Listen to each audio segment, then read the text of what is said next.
Man, those guys are noisy. We haven't seen any gas yet, but hopefully we will on the way out the door. Now, Miracle Peak, as I stated before, was the first real area that I built, and it's when I think Minecraft or my original Let's Play, Miracle Peak is really what comes to mind first above all else. And it was a place that served as a struggle point between me and EXO, because the two of us really kind of shared that mountain. I built in it, EXO messed with it, and that cycle continued until eventually EXO won. But we do have to admit that EXO did do that on purpose. And it eventually paved the way to a larger narrative. Oh, I think I know what this is. Let's see if this still works.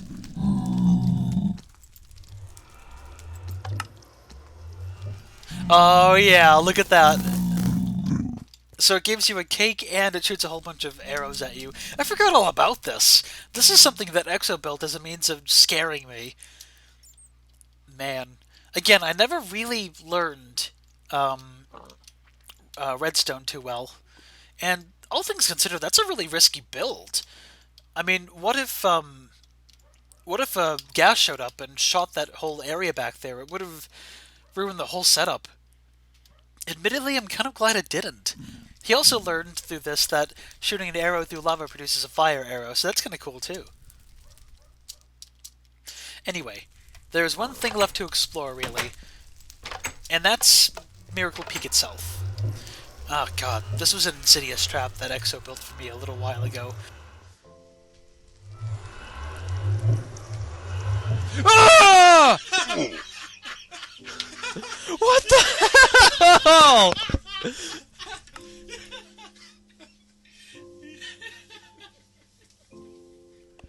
Son of a bitch!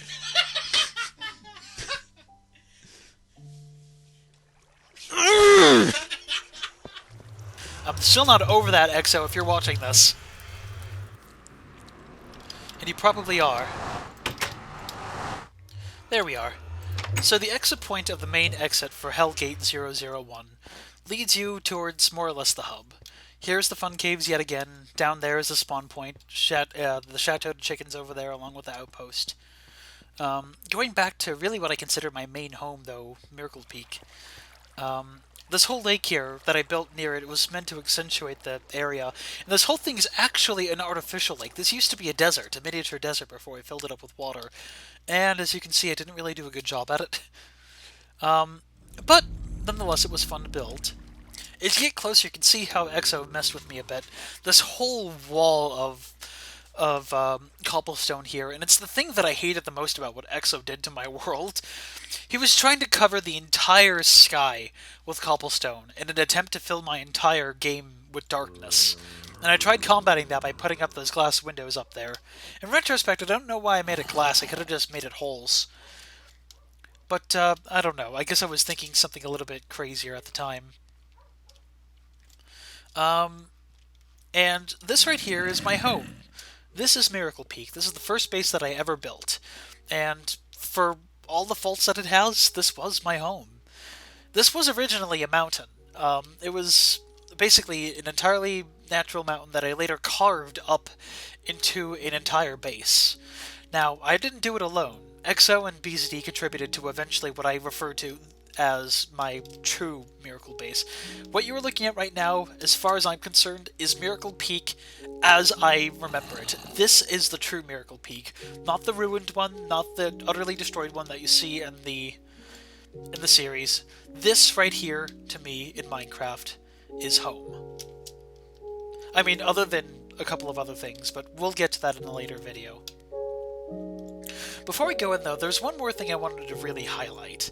And this whole map over here, I don't think I've actually said this before, but looking at the map itself, you don't really see mountains generated like this in the current versions of the game anymore. A lot of Minecraft maps are really flat and not too exotic, but back in the alpha days, these mountains were everywhere, and they're really bizarrely shaped. Like, look at this structure. This is so weird. And the weirdest structure of all is this monstrosity. This entire little miniature floating mountain up here, suspended on what amounts to a 2x6 column of stone. And that, I don't know, that's just so weird. I love how bizarre it is. Oh, one other thing too that I think bears remembrance. My very original death in the game occurred right about here, where this little pothole is. The very first time I died in this game, I was killed by a creeper. I guess I was feeling a bit ballsy and wanted to go gather some more resources, and a creeper blew me up. But I persevered and built my own base here in Miracle Peak. So I've been hyping this up a lot, but let's actually get inside the structure, because there's a lot to talk about before we wrap up this video. So Miracle Peak was originally a very small base that I built into the side of a mountain. There's the entrance right there. But this wooden house right here, oh god, this poor wooden house, was originally modeled after, basically, I was watching again, the earlier playthrough of X's Adventures in Minecraft, and one of the coolest things about it is that the wooden house, when you go inside of it, feels like home.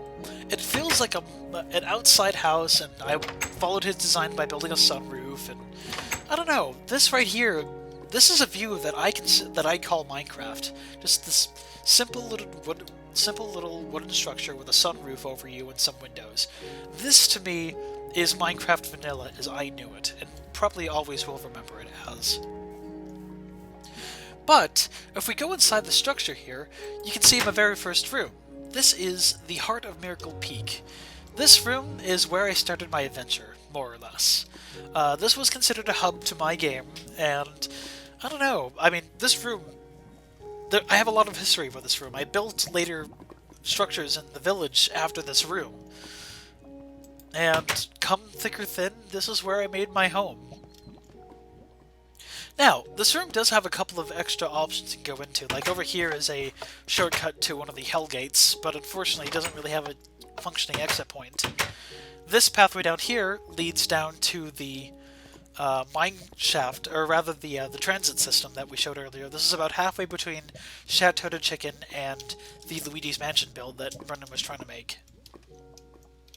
And if we go outside here, one of the very first things Exo did on my world, and the first thing that he did to influence this mountain, or this base as a whole, is he built a secret base right here. I later made it into a room that you could access. And this was Exo's original secret stash. I think in canon, the reason why he broke all of my stuff is because I found this room and he got mad at it. His mustache, as we come to know it, is where he keeps all of his stuff. And eventually I got so mad with him that I started taking his resources. And I don't know how he felt about that. Maybe he's gotten over it, but I don't know. The upper levels of Miracle Peak, originally this used to be one shaft leading straight up to the top, and for the longest time it was. But I eventually built some extraneous rooms. Like I wanted to build a reliable tree farm that I never really quite got to use in here, because this whole map got destroyed. So I wasn't able to really utilize this tree farm too well. Here you can see the upper balconies of that same tree farm. Nothing too special.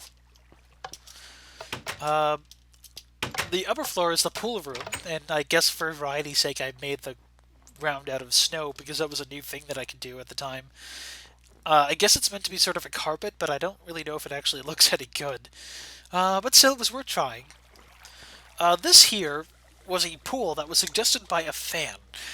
I'm sorry, I don't remember who you were. If you're watching this, I apologize. Please feel free to leave your comment.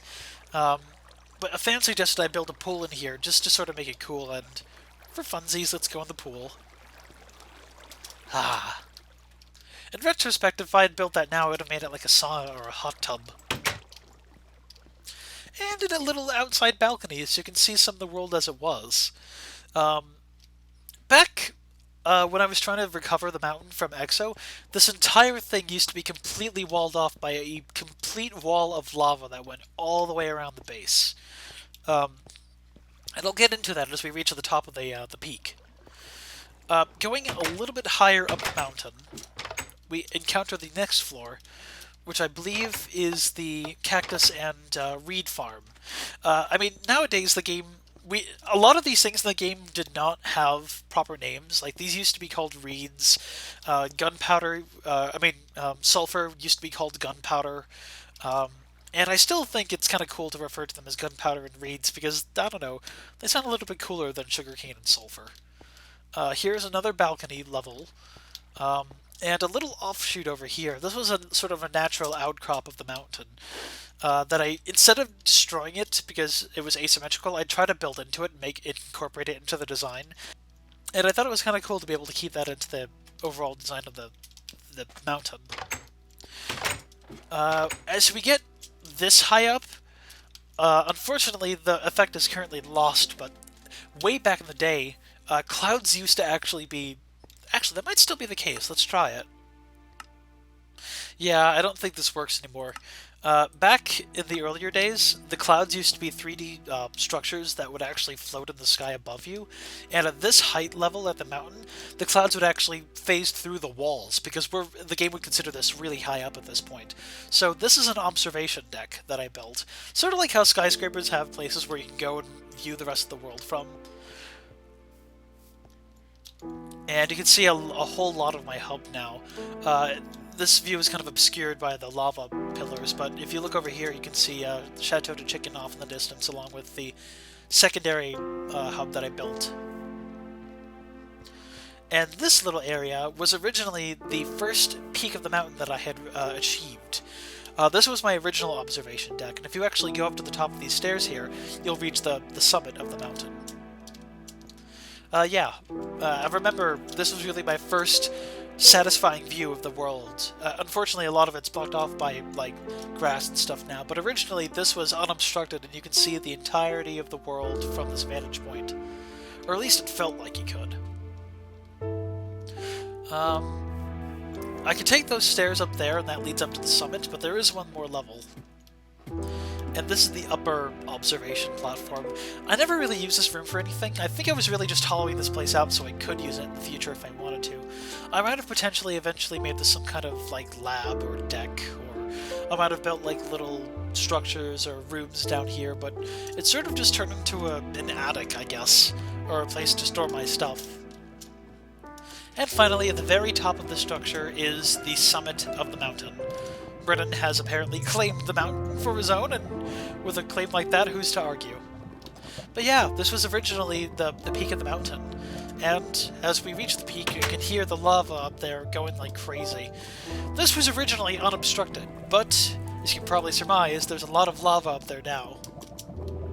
In fact, if we take a quick look, here is something that EXO did, which to this day still boggles my mind. EXO apparently somehow went into a cave and filled every last square inch of this thing with lava, with buckets. Before creative was a thing, he somehow did that. And I'm very impressed by that endeavor. He insisted that I not destroy this thing, despite the fact that it caused me a lot of grief because of the amount of effort that he put into this thing. And I said fair, that's fair enough. But I had the idea to somehow utilize the lava.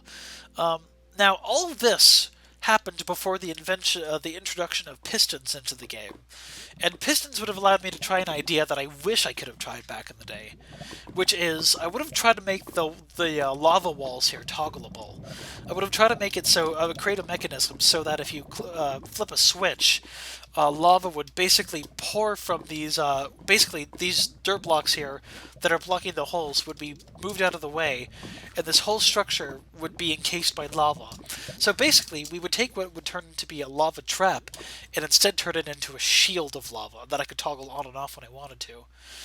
Now, that was never fully realized, and considering this map is many years old now, I don't want to change it, just because of the fact that it does sort of serve as a museum. But, yeah. Looking back a bit, this is Miracle Peak. This is, or was, my home in the game for the longest time. And despite how rudimentary and basic and kind of noobish this looks now, I'm still proud of my adventure here. I'm still proud of what we did here. I'm still proud that this led to bigger things in our series, which I know people have been asking probably in the questions by now, but we will get to Fractured Madness soon. Nowadays, we're a lot busier and we meet a lot less. Some of us are in college, some of us graduated from college, some of us have full-time jobs that we didn't have back in the day. And it's a lot busier now than it was back then, so it's a lot harder to record. Plus, Minecraft, unfortunately, has been sort of falling out of style. I feel like I've done everything that I can do in Minecraft at this point, and I think it shows.